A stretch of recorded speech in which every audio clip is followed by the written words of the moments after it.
সিদ্ধার পাড়ার বড় মোর খোঁজ লাগাইয়ে টালা এসতে মাগরিন পারির মকবর মার জালা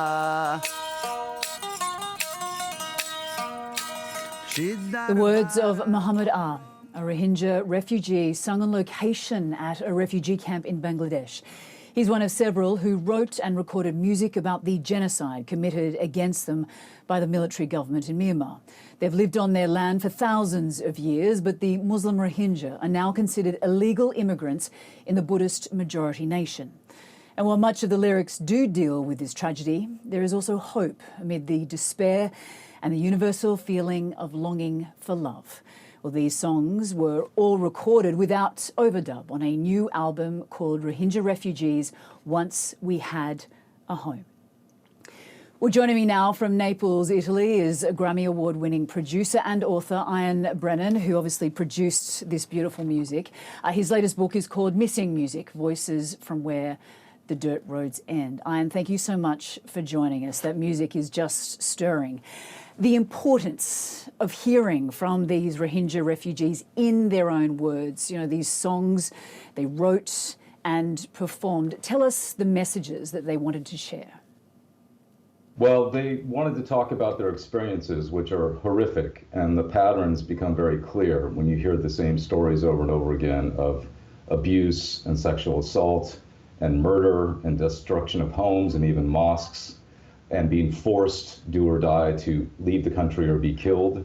But more than anything else, what they wanted to sing about as much so was love. And there are beautiful love songs about longing for home and for those left behind, but also those that they've met in the life that they're in now in the largest refugee camp in the world in southeast Bangladesh, with over almost 1 million people there.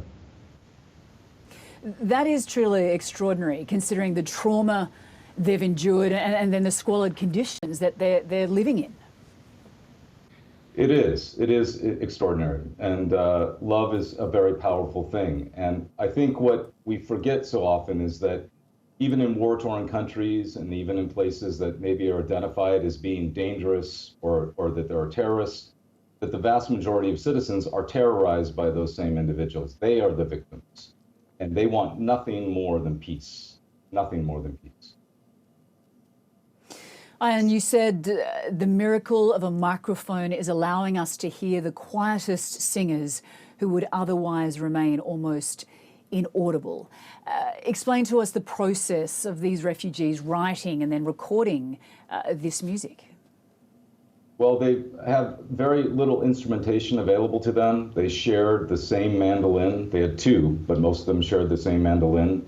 They used objects from their environment as percussion. They're not able to go on Amazon and buy something, a drum kit, so they used the mop bucket that they clean with and turned it upside down, and that's their bass drum. And they grabbed a pan that they cook with and a spoon, and that's their cymbal.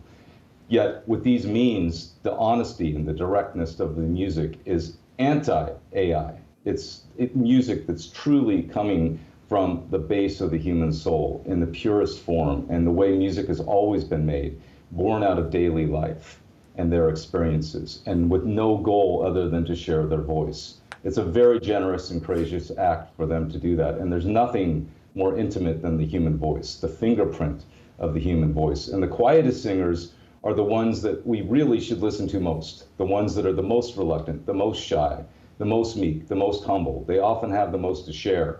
And I think we have an ethical duty to turn away from those that demand attention, that are starved for it, and that are screaming to be heard.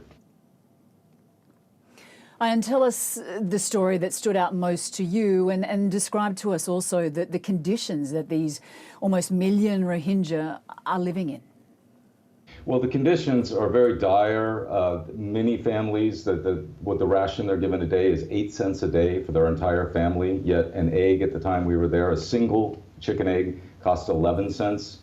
So this obviously leads to desperation, and it leads to exploitation, particularly of the women that are there, often women that have been widowed and women that are there alone with their children. The physical environment is very, very daunting. They're living, most of them, in covers with tarp and bamboo sticks And a lot of these were destroyed just a few months prior to our being there by a major cyclone that came through. And there were landslides also. The area where most of them are is prone to that. But none of them discussed this. None of them complained about that. None of them talked about that.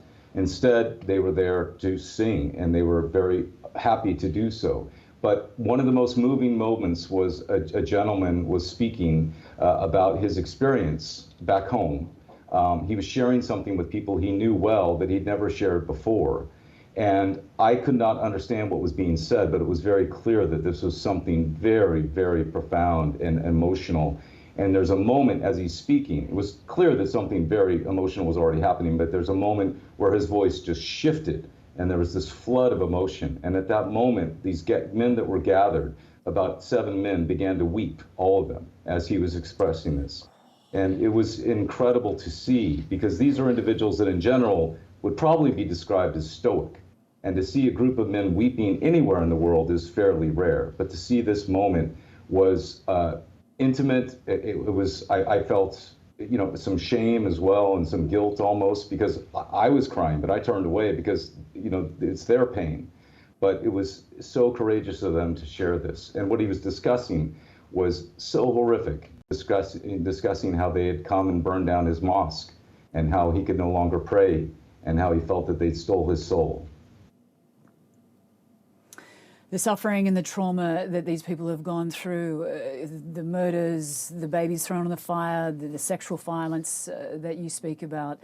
Ian Brennan, we appreciate you bringing this to the world through music, such stirring music. Thank you for joining us from Naples in Italy.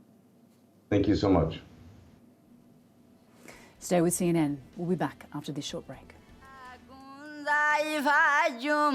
होला दुआर में लाराए हारा Rohingya हांदेरार कानत बो Chantilly गरी